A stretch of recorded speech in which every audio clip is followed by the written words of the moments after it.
Salut à tous et bienvenue dans une vidéo récap. Si vous avez eu la flemme de regarder les 12 vidéos précédentes, vous aurez un condensé de ce que j'ai pensé des différents programmes de nos candidats à la présidentielle. Je vous rappelle que le but de ces vidéos était de regarder si les candidats avaient compris les enjeux liés au changement climatique, à notre dépendance aux énergies fossiles, pétrole, gaz et charbon, et si, dans leur programme politique, ils avaient apporté des solutions crédibles et pertinentes en accord avec la littérature scientifique. Et du coup, je vous propose un top 3 des candidats à la présidentielle les plus pertinents sur cette question climat-énergie. Je dois bien vous préciser une chose, c'est que avec mon filtre d'exigence, aucun candidat ne passe. Donc je fais avec ce qu'on me donne, hein. Alors je rappelle que ce classement est un classement personnel, subjectif, qui répond à des critères très précis. J'ai regardé leur programme au niveau de l'énergie, le logement et le transport. Il y a plein d'autres trucs qui viennent rentrer en compte et qui peuvent faire bien sûr changer votre jugement sur ces candidats. Et je ne précise que je n'ai regardé que leur programme.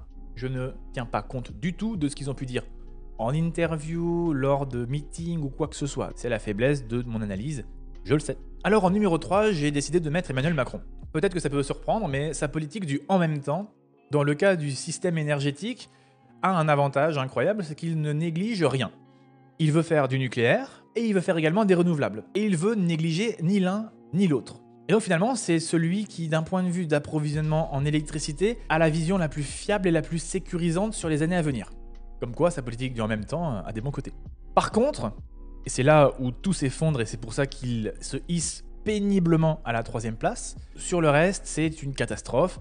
Il ne parle pas de sobriété énergétique alors que c'est la première chose qui est avancée par la communauté scientifique. Il est extrêmement léger sur les transports, sur le logement. Sur le reste, il est plutôt mauvais. Top 2 et top 1, je les fais les deux d'un coup parce que franchement c'est quasiment la même chose. Alors je vais mettre en top 2 Yannick Jadot et en top 1 Jean-Luc Mélenchon pour la forme, histoire de dire, mais franchement c'est pareil. Je vais reconnaître tout de même que le programme de la France Insoumise est plus détaillé que celui d'Europe Écologie Les Verts. Et donc c'est eux qui gagnent la première place. Mais ils disent la même chose. Ce sont deux programmes politiques qui mettent en avant la sobriété comme premier vecteur de diminution de nos gaz à effet de serre. Et ils sont en cohérence avec la communauté scientifique. Ils mettent en avant des solutions de diminution de la dépendance à la voiture, mettre en avant d'autres solutions comme le vélo, les transports en commun, etc., etc. Ça fait plaisir. Pareil pour le logement. Isolation des bâtiments, changement de système de chauffage pour un système de chauffage bas carbone. Ils sont détaillés et leurs programmes sont chiffrés. Et ça fait plaisir. C'est quelque chose que j'ai pas retrouvé dans beaucoup de programmes politiques.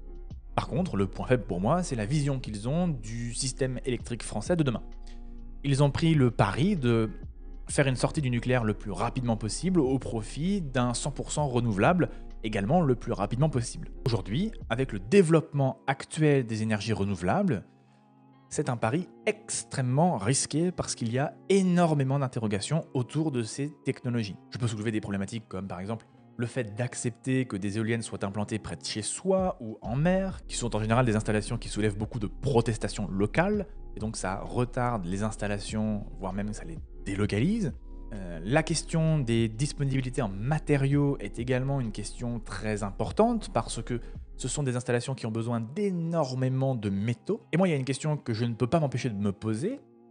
Que se passe-t-il dans 30 ans où on va devoir changer notre parc éolien et solaire? Donc il faudra retourner voir la Chine, leur demander de nouveau de nous refabriquer un parc entier.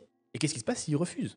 On sera comme des couillons avec plus d'électricité. Parce que pour l'instant, ce qui est présenté dans les programmes de ces deux candidats-là, c'est pas du tout la création très massive de filières de l'éolien et du solaire pour en avoir absolument le contrôle total. Ils précisent pas d'aller ouvrir des mines pour aller récupérer du cuivre par exemple. Ils parlent pas non plus de créer des industries très puissantes pour fabriquer nous-mêmes nos éoliennes et nos panneaux solaires. Tout ça, ce n'est pas précisé. Ce qui veut dire qu'on va rester en tant qu'importateur de toutes ces installations électriques. Donc en résumé, personne n'est parfait.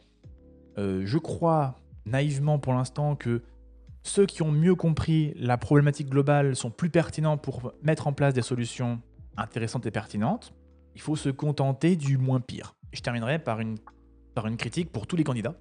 Ce qui ressort des programmes des 12 candidats, on ne ressent pas à quel point finalement notre énergie est surtout de l'énergie fossile, gaz et pétrole. Et on a un débat extrêmement clivé, extrêmement dogmatisé autour de l'électricité. D'un côté, vous avez les antinucléaires, qui ne veulent plus entendre parler du nucléaire et ils font en sortir par tous les moyens. Et de l'autre côté, vous avez les pro-nucléaires qui ne veulent entendre parler que de ça. Et c'est terrible parce que la réalité, c'est qu'aujourd'hui, l'électricité représente 25% des besoins énergétiques de la France. 75% du reste, c'est le pétrole, le gaz. Et on concentre tous les débats sur les petits 25%.